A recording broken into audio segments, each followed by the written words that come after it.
The next session is the SARC oration of the 49th Sri Lanka Surgical Congress. The chairpersons for today's SARC oration are Professor Arjun Alvihare, who is an Emeritus Professor of Surgery at the University of Peradeniya and the founder president of the SARC Surgical Care Society, and he was a past president of the college as well. With him, Dr. Narendra Pinto will be chair at the session. He was a past president of the SARC Surgical Care Society and the College of Surgeons of Sri Lanka as well. Over to you, sirs. A very good afternoon, ladies and gentlemen. Once again, I welcome you all to this SARC Surgical Care Society oration, which is commonly known as SARC oration of the Sri Lanka Surgical Congress. Usually, we have a formal procession and with formalities for prior to this oration, but you are aware that we are the whole Colombo and the Western provinces claimed with a quarantine curfew, so we have to resort to this type of method. So, before the oration, I would like to brief you about the SARC Surgical Care Society and how it was formed and so on. So I have with me the founder of this SARC Surgical Care Society and its concept, none other than the Professor Arjun Alvihare, a giant in the field. So, sir, why don't you say a few words about the SARC Surgical Care Society? All right, thank you very much, Narendra. Looking back, in the early 90s, it seemed to me that we were a country which was on speaking terms and good terms with all the SARC countries, with no internal.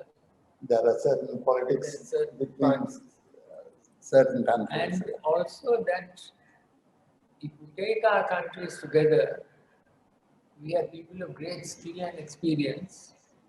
But from the patient point of view, we have a huge spectrum of diseases, ranging from the diseases seen in European countries to the diseases seen in the poorest of the Asian countries. And we have a wide spectrum of family backgrounds, poorer people, richer people, and so on. And so we have a unique opportunity if we get together to try and work out things which take the highest level of skills and also brings the best possible treatment to the most disadvantaged people of the region. Yeah. So to get these countries together was a bit of a performance. And with respect to Ananda, I started it, I agree. But I have never been the president. Because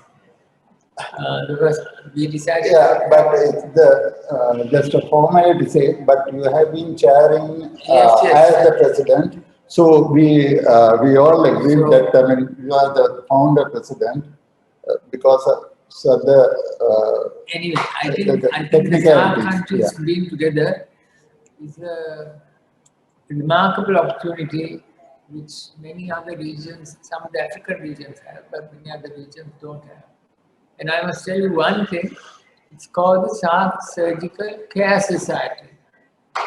And I put in the word care just as a reminder that care of the patients is the be-all and end-all of the purpose of our existence. Thank you. Okay, gentlemen. The oration today is, the topic is the medium-term clinical outcome of lumbar fusion by minimally invasive technique and novel surgical technique. The orator today is Dr. Prasanna Gunasena, a consultant neurosurgeon working in Colombo. I invite Dr. Amila Jayasekara, consultant surgeon GH Ratnapura, to read his citation. Over to you, Amila. Thank you, sir. Dr. Prasanna Gunasena is a consultant neurosurgeon working in Lanka Hospital, Colombo, Sri Lanka, and is the chairman of the State Pharmaceutical Corporation of Sri Lanka, the state body regulating the production of all the medicinal drugs, devices, and cosmetics in Sri Lanka. Having completed his primary education from Nalanda College, Colombo, and obtaining MBBS from the Faculty of Medicine, Colombo, he received his postgraduate qualifications, Master of Surgery from the Postgraduate Institute of Medicine, University of Colombo in the year 2001, and the Fellowship of Surgery from the Royal College of Surgeons, Edinburgh, subsequently. He was board certified as a consultant neurosurgeon in Sri Lanka Medical Council in the year 2003 and has worked in many parts of the island as a neurosurgeon, rendering his invaluable service to our people before settling down in Colombo. Dr. Gunasena has so many research presentations and publications under his name. Some of the notable oral presentations are clinical outcome of minimally invasive lumbar laminoplasty in the annual Congress in Osaka, Japan, August 2009, prevention of CSF leak following penetrating brain injuries, World Brain Injury Congress, Washington, D.C., USA, March 2010, use of 3D technology in image transferring in disaster management in war, World Brain Injury Congress, Washington, D.C., USA, again in March 2010, chronic backache, is it an exaggerated response to pain, World Spine Congress, March 2011, Barcelona, Spain. This is in addition to more than 20 poster presentations at international and national level. The notable international poster presentations have been at the World Spine Congress Barcelona, March in 2010 on clinical outcome following cervical hemilaminectomy for cervical myelopathy due to multi-level compression, and World Brain Injury Congress, Washington, D.C., USA, 2010, evaluation of risk of developing EDH following large craniectomies for trauma, and again in the same conference, clinical outcome following decompressive craniectomy. And again, World Spine Congress, San Francisco, July 2009, on clinical outcome following minimally invasive maculopapular, and in Boston, USA, August 2009, fluoroscopic guided spinal decompression clinical outcome. In Busan, South Korea in 2009, WHO International Conference on Children's Health and Environment, Epidemiology of Animal Bites in Children in Sri Lanka. And again in 2008, Kuala Lumpur, Malaysia, Asia Pacific Consortium on Public Health, Emergency Response Plan for Teaching Hospital, Anuradhapura, Sri Lanka. Dr. Prasanna Gunasena was the RL Spittal Orator of the College of Surgeons of Sri Lanka in February 2010 and orating on clinical outcome following minimally invasive laminoplasty for lumbar canal stenosis. He has published many of his research in international and national level journals. Dr. Prasanna Gunasena holds the honor of performing the surgery for cervical disc prolapse of the spine and replacement with functional disc for the first time in Sri Lanka. And he is the first Sri Lankan neurosurgeon to perform balloon kyphoplasty surgery for spinal cord fractures. Dr. Gunasena was a founding member of the Neurosurgeons Association of Sri Lanka. On a personal note, the memories I have of Dr. Gunasena are from our Colombo Medical Faculty days, where he was a vibrant leader of the Medical Students Union, Welfare Society, and the Buddhist Brotherhood at that time. And I always remember his display of sublime musical talent as a leading vocalist and a keyboard player of the then famous musical band Medics. Ladies and gentlemen, it's a great honor and privilege to present to you the SARC Orator 2020 of the College of Surgeons of Sri Lanka, Consultant Neurosurgeon Dr. Prasanna Gunasena, who will deliver the oration on medium-term clinical outcome of lumbar fusion by minimally invasive technique, a novel surgical technique. Thank you. I must add, Prasanna has very good communication skills, and he is very much active in educating the community in prevention of the COVID epidemic. Over to you, Prasanna. Chairman Sir, ladies and gentlemen, I'm thankful to the College of Surgeons for selecting me for the SARC oration to present the medium-term outcome of lumbar fusion by minimally invasive novel surgical technique. SARC Surgical Care Association has been established since 1996. It has worked hard over the last 2 decades to improve the surgical care as well as to improve the expertise in the surgical field. And I am grateful to the SARC Surgical Care Association for selecting me to present this oration.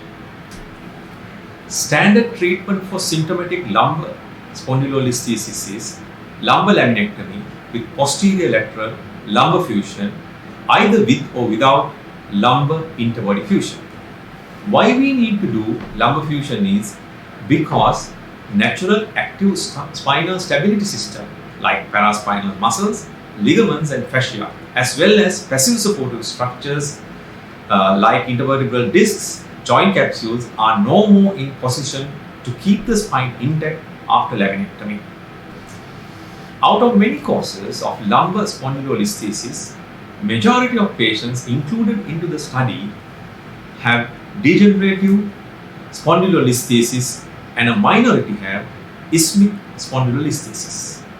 Degenerative spondylolisthesis is more common at L4-5 level, whereas isthmic spondylolisthesis is commoner at L5 and S1 level. In addition to the degenerative changes of the stabilizing structures, sagittal orientation of the facet joints also contribute to degenerative lumbar spondylolisthesis. The main clinical features are either due to instability associated back pain and radicular symptoms and neurogenic claudication. Both these can lead to associated lifestyle disability, which usually is evaluated by Oswestry Disability Score. Conventional treatment for lumbar canal stenosis due to listhesis is laminectomy and posterior lateral fusion. Usually, minimally invasive surgery is done by laminoplasty combined with minimally invasive lumbar fusion, either with transverse lumbar interbody fusion or posterior lumbar interbody fusion, because there is no raw bone area around facet joints and transverse positions in minimally invasive approach to lay the bone graft.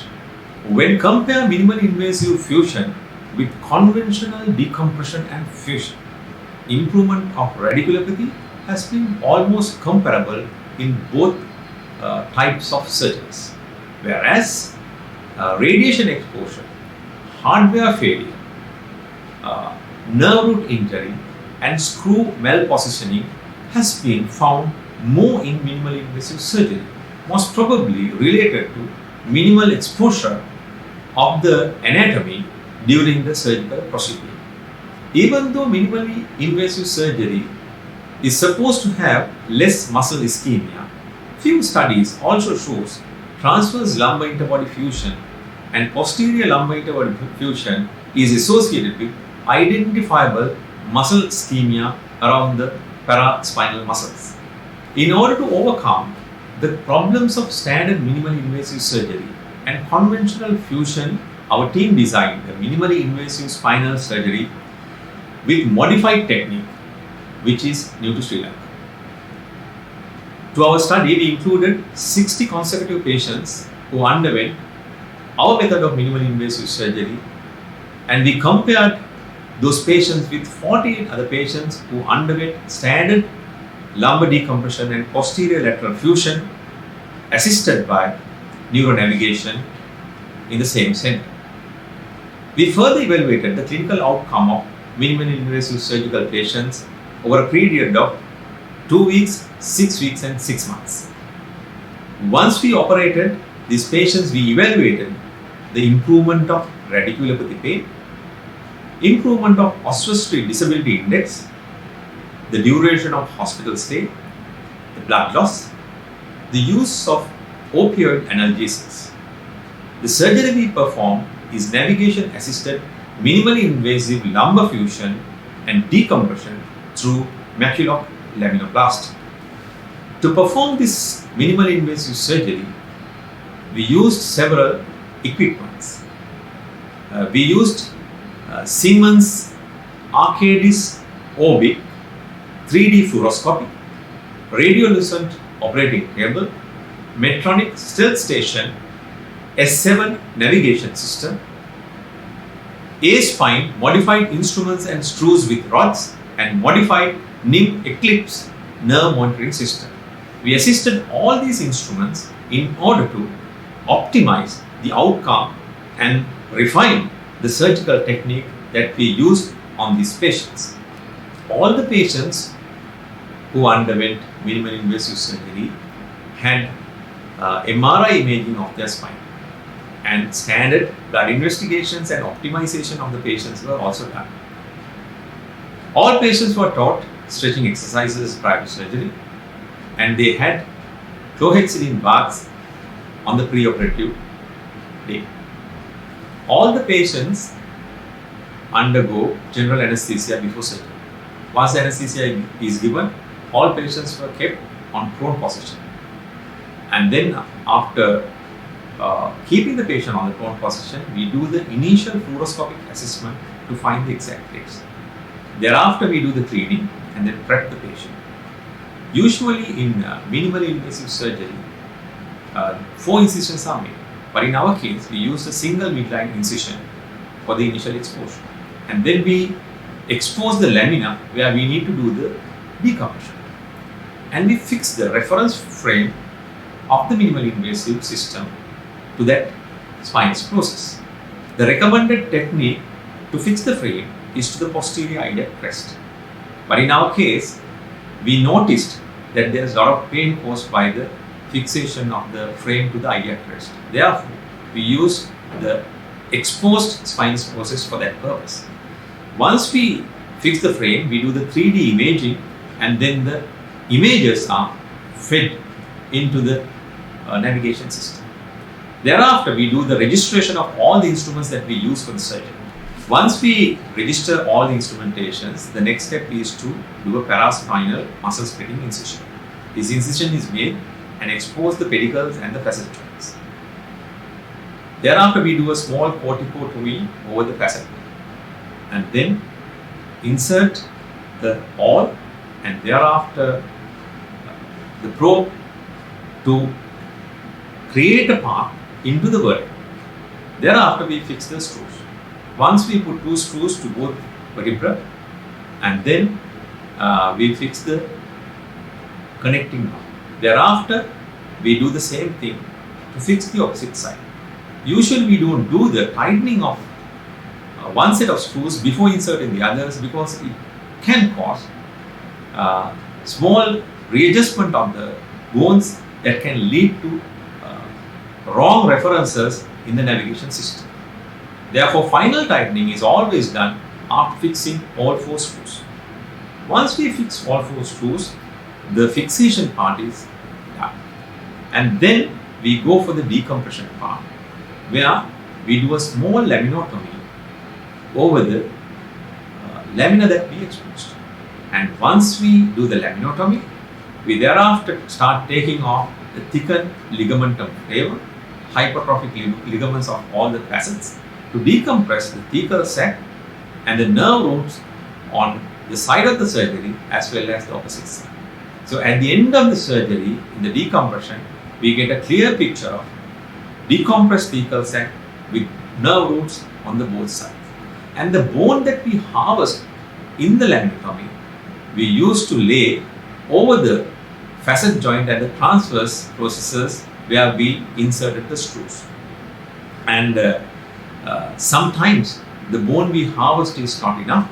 In that type of situations, we use the artificial bone graft, synthetic artificial bone graft, to augment the fusion. And once the bone graft is also laid and the decompression is done, we usually close the surgical wound using a drain. That is the complete surgical procedure. Once the surgery is completed, the patient recovers at the recovery unit and then sent to the ward. There, they recover from anesthesia and allowed to mobilize out of the bed as soon as they are comfortable. The following day, patients are discharged and then bring them for re-evaluation in 2 weeks, 6 weeks, and 6 months' time. All these visits, we assess the patients using the Osteostrip Disability Score to see the functional outcome. Results of the surgery has been evaluated using the Osteostrip Disability Score that we have checked over the 2 weeks, 6 weeks and 6 months period. In our surgery, we have 48 patients who had standard laminectomy and posterior lateral fusion, and we had 60 patients who had minimally invasive surgical fixation and decompression. In comparing the results of standard surgery and the minimally invasive surgery, number of patients for the open surgical technique, we had 48 patients, and 60 patients we had for the minimally invasive surgery. And the average hospital stay for the standard operation, standard laminectomy and fusion, was 3 to 4 days, whereas for the minimally invasive patients, it's about 1 day. And normal standard surgical patients were mobilized out of bed within 2 to 3 days time, whereas the mobilization of the minimally invasive patients were immediately after recovering from anesthesia. The clinical evaluation of the functional outcome of minimally invasive patients have been evaluated in 2 weeks, 6 weeks and 6 months time. And if we take the total Osteostrip Disability Score, before operation it was 660, and at the end of 2 weeks it came down to 23, and at 6 months interval after surgery it was 14.55. And the clinical outcome was evaluated and statistically assessed and evaluated by one-way ANOVA testing, and it shows a statistically significant improvement in the overall Osteostrip Disability Score. We also evaluated the opioid usage of all our patients who underwent minimally invasive surgery. Out of 60 patients, only 12 patients required opioid. And as you can see, we have analyzed it according to the level. But anyway, only 20% of the patients required opioid subcutaneous treatment following surgery after minimally invasive surgery. Unfortunately, we do not have information about the open surgical patients about the opioid usage. Then we evaluated each category of Osteostrip Disability Score in these patients. That include pain intensity, personal care, lifting, walking, sitting, standing, social life and travel. And all these components we have found a significant improvement over the period of 6 weeks to 6 months. And out of everything, we found that the social activities have improved from 2 weeks time to 6 months time, whereas personal care has dramatically improved even after 2 weeks.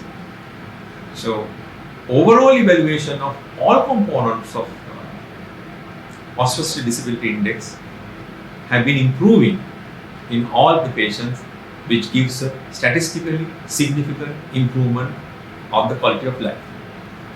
When we compare the clinical outcome by gender before and after surgery, and we could compare it with the standard surgical procedure also. If we take minimally invasive surgery alone, it shows significant improvement over a period of 2 weeks as well as 6 months. And even though these cohorts of patients are not comparable because they are not standardized, we find that the overall Osteostrip Disability Index improvement has been greater in the minimally invasive group than the open lumbar decompression and posterior lateral fusion group. We also compared different levels of lumbar spine we operated and evaluated against the Osteostrip Disability Index. And out of many levels, we found that at L3 and L4 level, the pains were higher to start. But at the same time, the improvement, if we take the 6 months improvement at L5S1 level, the patients who had the surgery improved more than the other levels in the comparison. And all these things were evaluated in the ANOVA testing that shows statistically significant improvement in our study. Cohort of our patients the age group has been varying from around 30s to more than 70 years. And out of all these patients, the clinical improvement has been found in all 8 categories. And pain was highest to start with in the age categories from 50 to 70, whereas the pain, starting pain was not very severe in the patients who are less than actually 40 years. And anyway, all the patients have over a period of time has shown improvement of their social life as well as the Oxford Disability Index after surgery. This is the comparison of patients' clinical improvement following standard surgery. And it's a fact that I would like to show. In this slide, you will see all the components have improved. If we compare these figures, this graph with the next graph, where it shows the clinical outcome after minimally invasive surgery, we can see that the social life and standing pain has improved more in minimally invasive surgery than in the open surgical technique and future. As you can see, the improvement of standing pain has been more in this minimally invasive group, which is actually most probably due to the less scarring, less damage to the tissues, and the patient's confidence that they have gained after minimally invasive surgery and mobilizing early following surgery. These factors may be contributing for the improvement in standing pain and the social activity improvement. Furthermore, we noticed that no staff member had been exposed to radiation because all the staff members were out of the surgical theatre during the 3D image. Perioperative neuromonitoring confirmed that no electrophysiologically detectable root involvement was found during any of the surgeries in our cohort.